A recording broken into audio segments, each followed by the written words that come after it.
This is such an incredibly big step, and it's so huge for us that the government of Sierra Leone is actually having an AI and blockchain hackathon, because what this means is that Sierra Leone is finally ready to embrace these new technologies, which is so huge.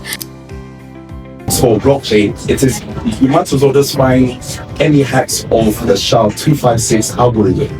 Actually, the idea I'm going to share today, more especially the web development, I am going to use that idea as a way to capacitate my colleague youth, to make them realize that they have potential to do what we are here to do. In the whole of West Africa, we are the first country hosting an AI and blockchain hackathon.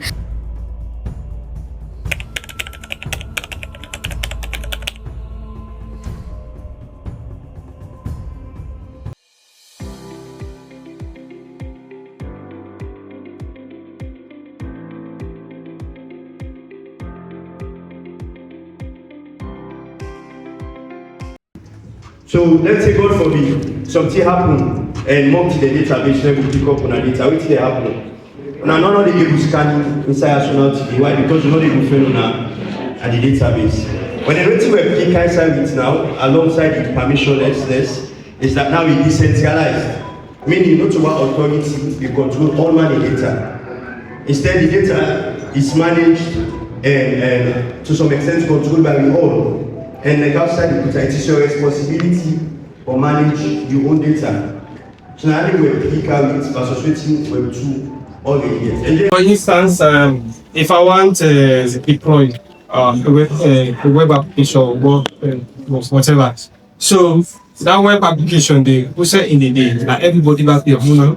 It only limited to blockchain. You get people that way smart enough, we like actually for like tweak all the database they for like actually talk to themselves. Meaning Facebook will get one data center in Africa, get one data center in Europe, but they all need for like share the same information.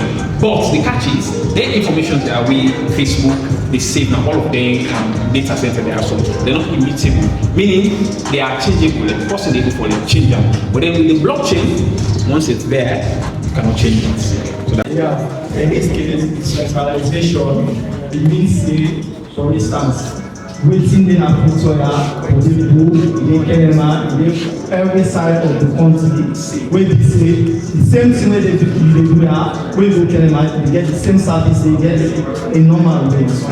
Yes. Just that another hack is a blockchain 100% secure because no system is safe.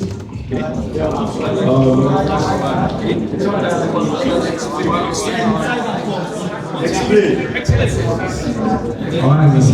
system is safe. Now, it all might be by the technology, maybe the blockchain, the system where you use the blockchain, or human error also.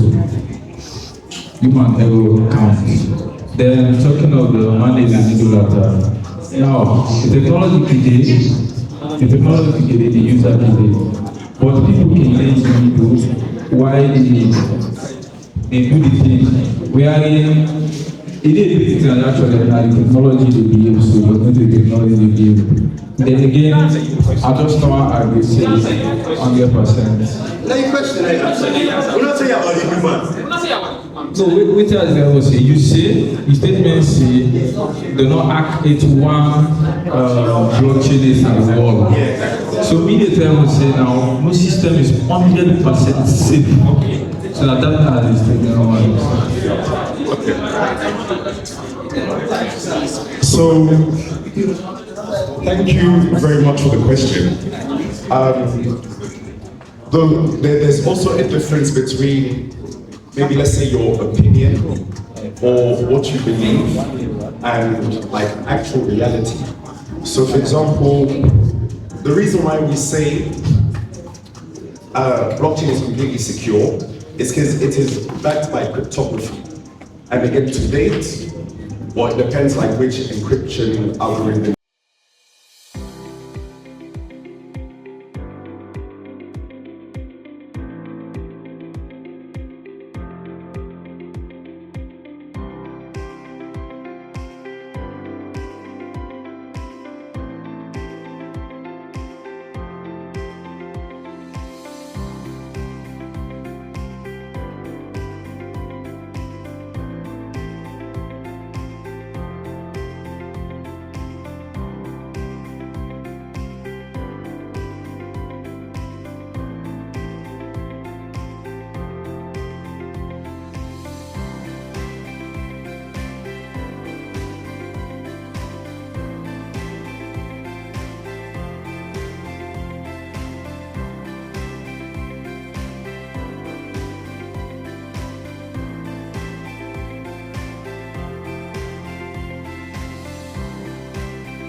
My name is Khadija Bengali Kamara, and I'm a student of the Furby College. Well, I am a tech enthusiast, first of all, so I want to learn a bunch of things about technology, and I also want to get involved in greatness. I want to be part of making history in Sierra Leone specifically. That's amazing. So you've been part of this event from day one to date. What definitely are some of the things you've learned so far? I have definitely learned lots of things. One being prompting. So as I said, I am a tech enthusiast, which means I may not know a lot about technology, but being part of this bootcamp has taught me a lot of things about how to prompt with AI, how to build websites, applications, and a lot of things, and how to use certain different softwares like Cursor, there's VO, and a lot of other things that we've learned to use. And we've even learned about blockchain, Soulflare and Phantom as well, which we even learned about today. As someone who is so passionate about tech and all of that, how do you think such event or such gathering will equip young people in Sierra Leone for a better future? I believe it's definitely working on empowering the youths, because I believe not many people know that these opportunities are in Sierra Leone. So when we see that the government is the one handling this, it brings us closer to, it brings us closer to believe in, I would say, if I could say that word, to believe in, knowing that this is authentic and it's not really a scam, it's something that we can learn from and promote the country with. As we move forward to the final day of the event, maybe next tomorrow, what are your expectations? To obviously, as I said, we've learned a lot within these past couple of days, so I'm expecting to see a bunch of ideas, which I've actually already saw a few other people's ideas, and I'm very, very impressed. I see mine, and things that I didn't know that I could do, I am doing. I never knew I could build a whole website alone by myself. Someone that's not even, that hasn't really done much, or would I say, someone that did not know much about technology. And now I just got into this, and I've built something I never knew I had the power to build. And so I believe that a lot of us are going to learn, and a lot of us have already learned and have done a lot of great big things. And everybody has such wonderful ideas, and it's so beautiful. I just know that it's going to be great. This is greatness. That's all.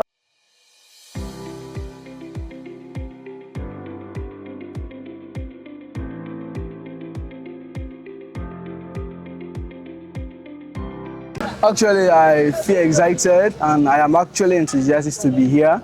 Imagine moving from the province and coming here to participate in the AI digital blockchain competition to see how best I can equip myself with the skills, knowledge and experience in digital hub. More especially to see how I can use the digital world to develop websites that I can use for sustainable development in my country. I am really glad and I'm happy to be here, and I wish to learn more.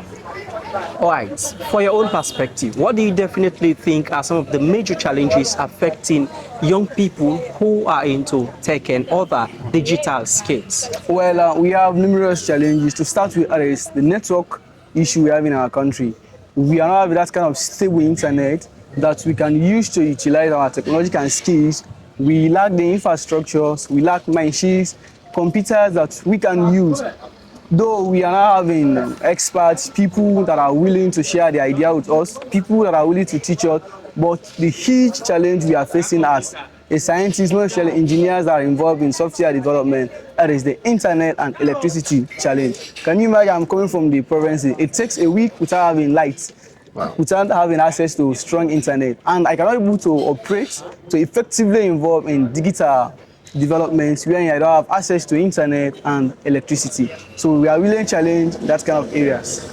This event involves young people with big and creative ideas from Freetown and all parts of the country in Sierra Leone. So how do you plan to use the ideas you're going to learn from this very event to boost your self-creativity and also empower other young people as well? Of course, before coming here, I have been into youth activism. I have served as an activist to empower my colleagues' youth. Actually, the idea I'm going to gain here today, more especially the web development, I am going to use that idea as a way to capacitate my colleague youth, to make them realize that they have potential to do what we are here to do. At least I will organize a workshop or seminar to see how best I can disseminate this particular web development to youth, to keep them busy, to keep them focused so that they cannot involve in drugs or something that take away their expectation to the future. So I'm going to use the knowledge to see how best I can capacitate youth and effectively used for community development and the country as a whole. It's amazing, gorgeous, because for me to be included in a boot camp, which is not ordinary boot camp, a digital and also hackathon, for that matter, coding, it's really amazing and gorgeous. I really feel good. All right, from day one to this point, how has this very boot camp equipped you as a young person who is so passionate about tech and all of those stuffs? All right. From the day 1 to day 7 today, I really feel good, and also I have learned a lot to use the Visio, console, and the rest apps, even AI Plus, different tools, the chat to use it to build a website, and I also build a website of my own. But the first day I used my phone to build a website, which is the Agri-Fish Salon. But the next day, the executive, they gave me a computer to work on it because I don't have a computer, PC. So I use their computer to continue my work, which is the website building. That's amazing. So what are the plans? How do you plan to use the ideas you're going to learn from this boot camp to maybe empower the young people and also contribute towards nation's development? All right. Like some people are saying AI replace human, but AI did not replace human. It's only left with you what you want to do with it, because women are behind the AI. So if you work with it well, you can earn your own living, and also AI cannot replace you. And I want to give a short advice to my colleagues out there. So if you have the idea, just put it in a way of working, and also meet with someone that know about coding, building app and website. You can also learn from it. If you have any idea, don't sit out there and say, if I do this, I make an app, AI will replace you. AI will not replace you.